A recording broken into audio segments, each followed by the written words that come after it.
kemenangan Ade Sugianto dan Iip Miftahul Paos pada Pilkada Kabupaten Tasikmalaya 2024 tidak menjadi apa-apa. Kemenangan itu tidak lebih hanya menjadi cita-cita yang dipatahkan realita pahit. Ade Iip yang seharusnya dilantik pada 20 Februari lalu bersama kepala daerah lain harus menunggu keputusan dari Mahkamah Konstitusi atau MK karena rival politik Ade Sugianto pada Pilkada 2024 yakni Cecep Nurul Yakin dan Asep Sopari Al-Ayubi mengajukan gugatan ke MK soal masa jabatan Ade Sugianto yang menurut mereka sudah 2 periode. Lantas, Mahkamah Konstitusi pun resmi mendiskualifikasi Ade Sugianto dari kontestasi pemilihan Bupati dan Wakil Bupati Tasikmalaya 2024. Keputusan ini tertuang dalam putusan perkara nomor 132/BUP-BUP-XX11/2025 yang dibacakan dalam sidang pada Senin 24 Februari 2025. Melalui putusan ini, politikus PDIP itu tidak lagi dapat mencalonkan diri dalam Pilkada Tasikmalaya karena telah dianggap menjabat 2 periode. Sidang putusan ini dipimpin oleh Ketua MK Suhartoyo beserta 8 hakim konstitusi lainnya.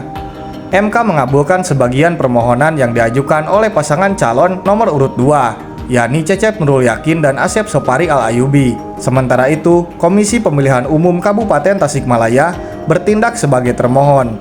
Dan pasangan calon nomor urut 3, Ade Sugianto dan Iip Miftahul Paos menjadi pihak terkait. Putusan ini berdampak langsung pada jalannya Pilbub Tasikmalaya 2024. MK tidak hanya mendiskualifikasi Ade Sugianto, tetapi juga membatalkan berbagai putusan KPU Tasikmalaya yang berkaitan dengan pencalonannya. Selain itu, MK memerintahkan pemungutan suara ulang atau PSU tanpa keikutsertaan Ade dalam kurun waktu 60 hari setelah putusan dibacakan.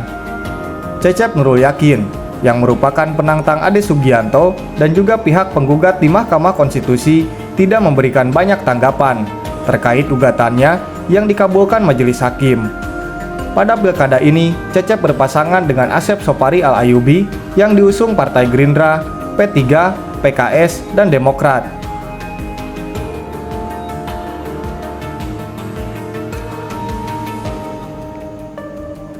Sementara itu, partai pengusung Ade Iip mengaku kecewa dengan keputusan majelis hakim karena dinilai tidak berlandaskan ajas keadilan.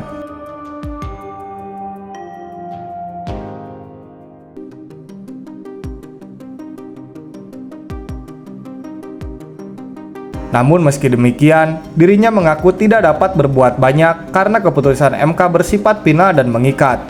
Ia mengaku saat ini partai koalisi tengah menenangkan konstituen dan para pendukung agar tidak terprovokasi atas putusan MK tersebut. Ade Sugianto buka suara soal putusan Mahkamah Konstitusi yang mendiskualifikasinya sebagai pemenang Pilkada Kabupaten Tasikmalaya. Ia mengatakan akan patuh dengan putusan tersebut. Dia juga berharap penggantinya nanti dapat lebih baik dari dirinya. Dia juga menerima keputusan tersebut sebagai takdir Tuhan. Saya kira itulah inti daripada semuanya. Kebenaran boleh disalahkan, apapun silahkan disalahkan, tetapi kebenaran tidak akan mungkin dikalahkan. Tidak akan mungkin dikalahkan.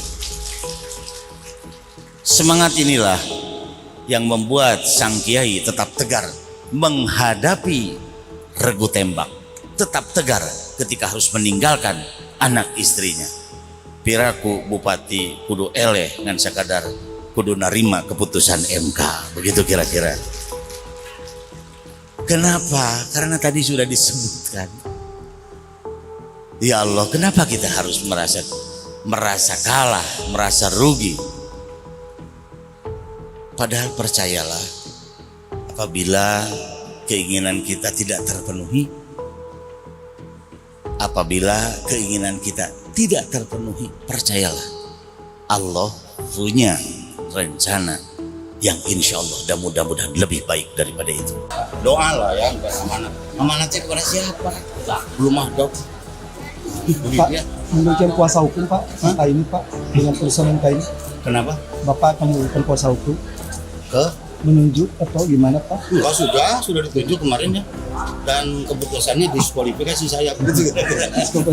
Jadi secara pribadi Bapak nerima ya Pak? Enggak lah, harus menerima lah. Karena kita orang beragama, takdir Allah sudah dibuat sebelum kita lahir. Aturun Pak. Oke. Sementara itu, Komisi Pemilihan Umum Kabupaten Tasikmalaya tengah memperkuat koordinasi dengan KPU Provinsi dan RI. Kemudian, pemerintah daerah juga tengah mempersiapkan menggelar pelaksanaan pemungutan suara ulang atau PSU mulai dari teknis dan kebutuhan anggarannya.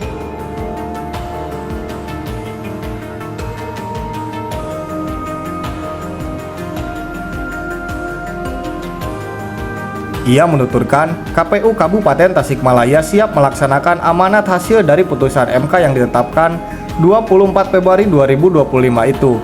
Dia mengatakan pihaknya tengah melakukan koordinasi dengan KPU Provinsi Jawa Barat dan juga KPU RI terkait petunjuk dan teknisnya penyelenggaraan PSU, termasuk masalah anggaran, akan berkomunikasi dengan pemerintah daerah.